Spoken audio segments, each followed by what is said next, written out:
আমাদের গল্পের নায়িকা পার্ক জিমিন এই মুহূর্তে শাড়ি পরে আয়নার সামনে বসে আছে। তারপর সে হঠাৎ লক্ষ্য করে যে তার রুমে তার বেস্ট ফ্রেন্ড টিয়াং এসেছে। কি রে জিমিন, কেমন আছিস? তুই তো কোথাও যাবি নাকি? এত সাজুগুজু করে বসে আছিস। আজ আমাকে পাত্রপক্ষ থেকে দেখতে আসবে, তাই সেজে বসে আছি। হোয়াট? এটা কি সত্যি জিমিন? তুই মজা করছিস? টিয়াং, আমি মজা করছি না। আজ সত্যি আমাকে পাত্রপক্ষ থেকে দেখতে আসবে। ইউনোর বাড়ি থেকে দেখতে আসবে তোকে, তাই না? তুই তো ইউনোকে ভালোবাসিস। ঠিক ধরেছিস ভি, তুই আজ ইউনো বাড়ি থেকে আমাকে দেখতে আসবে। আর ইউনো কম হ্যান্ডসাম না, আমার সাথে ওকে বেশ মানাবে। কিন্তু জিমিন, ইউনো ছেলেটা ভালো না আমার মনে হয়। ভি, তুই ভুল বলছিস। ইউনো ছেলেটা অনেক ভালো, আমি প্রথম কথা বলে বুঝতে পেরেছি। অ্যাজ ইউ উইশ জিমিন, তুই যেটা ভালো বুঝিস। ভি মিনের কথার মাঝখানে ইউজিন এসে ভিকে বলে, আরে ভি বাবা, তুমি কখন এলে? আন্টি, আমি একটু আগে এসেছি। ও ঠিক আছে, চলো এবার নিচে চলো, পাত্রপক্ষ দেখতে আসবে। তারপর আর কি ভিমিন আর ইয়নজিউন একসাথে নিচে চলে যায়।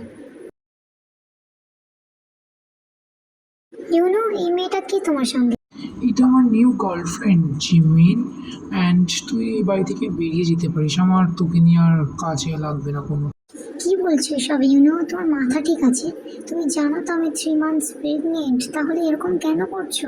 শোন, আমি যা বলছি ঠিক বলছি, আর এই বাচ্চা আমার না, এটা টিয়াং তোর বেস্ট ফ্রেন্ডের। যা ওর কাছে গিয়ে মর, আমার কাছে মরিস না। এই বলে ইউনো জিমিনকে এক ধাক্কা দিয়ে তার বাড়ি থেকে এত রাত্রে বের করে দেয়। জিমিন রাস্তায় আনমনে হাঁটছে, কাঁদতে কাঁদতে। সে নিজেও জানে সে কোথায় যাচ্ছে। হঠাৎ জিমিন সেন্সলেস হয়ে পড়ে। সুগার ড্রাইভিং করতে করতে দেখতে পায় যে একটা মহিলা তার গাড়ির সামনে। তারপর সে গিয়ে দেখে যে সেটা জিমিন। সুগা কার থেকে নেমে তার গাড়িতে জিমিনকে তোলে অ্যান্ড ভিদের বাসায় পৌঁছে দেয়। জিমিনের ঘুম ভাঙতে সে চোখ খুলে দেখে যে তার রুমটা চেনা চেনা মনে আছে। তারপর সে বুঝতে পারে যে এটা ভির রুম অ্যান্ড সে দেখতে পায় যে দরজার কাছে ভি দাঁড়িয়ে আছে। জিমিন, তুই উঠে পড়েছিস এখন? তোর শরীরটা কেমন লাগছে? জিমিন কিছু বলে না, ভিকে শক্ত করে জড়িয়ে ধরে কান্না করে দেয়। আর ভি বলে ওঠে, ধুর পাগলি, কান্না করছিস কেন? এখন আমি তোর কাছে আছি আর তোকে কেউ কিছু করবে না। কান্না থামা, কান্না বন্ধ কর জিমিনা, কান্না বন্ধ কর। তারপর অনেকক্ষণ পর জিমিন কান্না থামিয়ে বলে ওঠে, তুই ঠিক বলেছিলিস। ও ইউনো আমাকে সুখে রাখতে পারবে না। আমি যদি তখন তোর কথাটা শুনতাম, আমাকে আর এই দিন দেখতে হতো না। আই এম সো সরি টিয়াং, আমি তোর কথার অবাধ্য হয়েছি। সরি বলা লাগবে না, তুই এটা বুঝতে পেরেছিস সেটা অনেক। আর এখন একদম কান্না করবি না, তুই এখন প্রেগনেন্ট না? আচ্ছা বলছি তো, আমি দেখ মানছি না তো আর। আচ্ছা ঠিক আছে, এবার মুখটা হাঁ কর, আমি তোকে খাবারটা খাইয়ে দিই। এই বলে ভি জিমিনকে খাইয়ে দেয়। তুই খাবার খেয়েছিস ভি? আর তোর অফিসে যেতে হবে তাই না? আমার জন্য লেট হয়েছে, আমি তোকে অনেক জ্বালাচ্ছি তাই না? পাগলি, আমি কি তোকে বললাম আমার প্রবলেম হচ্ছে? আর তোর কিছু অসুবিধা হলে আম্মুকে বলে দিবি, ঠিক আছে? নিচে কিছু করতে যাবি না। ঠিক আছে। আর মামুনিকে একবার ডেকে দিবি। জিন রুমে এসে জিমিনকে দেখে বলে, এ কি মা, তোর অবস্থা কি হয়েছে? পুরো শুকিয়ে কাঠ হয়ে গিয়েছে মেয়েটা। ছেলেটা একদম তোকে খেয়াল রাখেনি। তুই আজ থেকে এখানেই থাকবে, আমি আর ভি তোর অনেক খেয়াল রাখবো। আমাদের ছাড়া আর কোথায় বা থাকবো? আমার আর কেউ নেই মামুনি। পুরো অসহায়, আমার আর ভালো লাগছে না এইরকম। আহা মা, কান্না করিস না, তুই আমার নিজের মেয়ের মতো না? আর তোর পেটে বেবি আছে, একদম কান্না করবি না। তুই অসুস্থ হয়ে পড়লে বেবির ক্ষতি হয়ে যাবে, চুপ কর। এই বলে জিন চুপ করায়। ইউনার জিন সোফায় বসে কথা বলছে অনেকক্ষণ ধরে। তারপর ভি আর আর এম অফিস থেকে আসে। আর ভি জিমিনকে দেখে বলে, এই তুই এখানে কি করছিস? রুমে চ। জিমিন, আমি তোকে নামতে মানা করেছিলাম। আমি তো একটুর জন্যই এসেছি, কিছু হবে না। এই তুই রুমে চ আমার সঙ্গে, আর একদম কথা বাড়াবি না। মামনি, তুমি দেখেছো কেমন করছে? জিমিন, তুই রুমে যা, আমি যেতে বলেছি। আমি যাবো না, তুই কি করবি? তুই রুমে যা। বাবাই দেখো কেমন করছে। আচ্ছা ভি, জিমিন যখন যেতে চাইছে না, ছেড়ে দাও ওকে।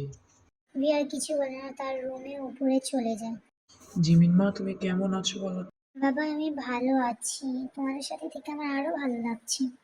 আচ্ছা জিমিনমা, অনেক গল্প হয়েছে, এবার যাও, রুমে চলে যাও, নাহলে ভি কিন্তু রাগারাগি করবে, তখন আমি কিছু জানি না। যাও।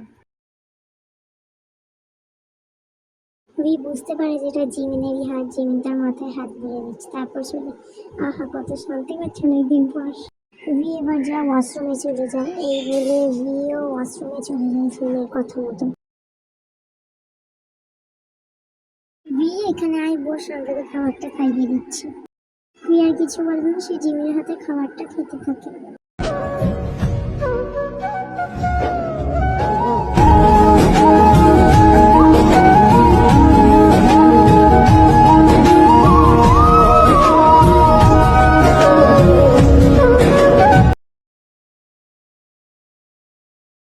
ভি তুমি এখনো কাজ করবে? অনেক রাত হয়ে গিয়েছে। আরে না না, আমার কাজ কমপ্লিট হয়ে গিয়েছে। এই তো জিমিন, আমি অন্য রুমে ঘুমাচ্ছি, তুই এখানে ঘুমিয়ে পড়। ভি তুই তো জানিস আমি একলা রুমে ঘুমাতে পারি, তুই প্লিজ আমার সাথে ঘুমা। তো জিমিন, এখানে কোনো সোফা নেই, আমি কোথাও ঘুমাবো? কেন বেডে ঘুমাবি? বেড আছে তো, তুই এক পাশ আমি এক পাশ। বেডে ঘুমাবি, তোকে লাথি মেরে নি তখন কি হবে? এবার তোর উপর ট্রাস্ট আছে, তুই আমার কিছু করবি না, তুই ঘুমিয়ে পড়। তারপর ভি আর জিমিন একসঙ্গে ঘুমিয়ে পড়ে। पाके मुझको जलाती है ये धीरे, मैं धीरे धीरे जलने का ये गम धीरे। আজকের জন্য এইটুকুই, নেক্সট পার্টের জন্য ওয়েট করো। অ্যান্ড যদি ভালো লাগে স্টোরিটা, লাইক শেয়ার কমেন্ট অ্যান্ড আমার চ্যানেলটাকে সাবস্ক্রাইব করে দিও। Love you all, bye by.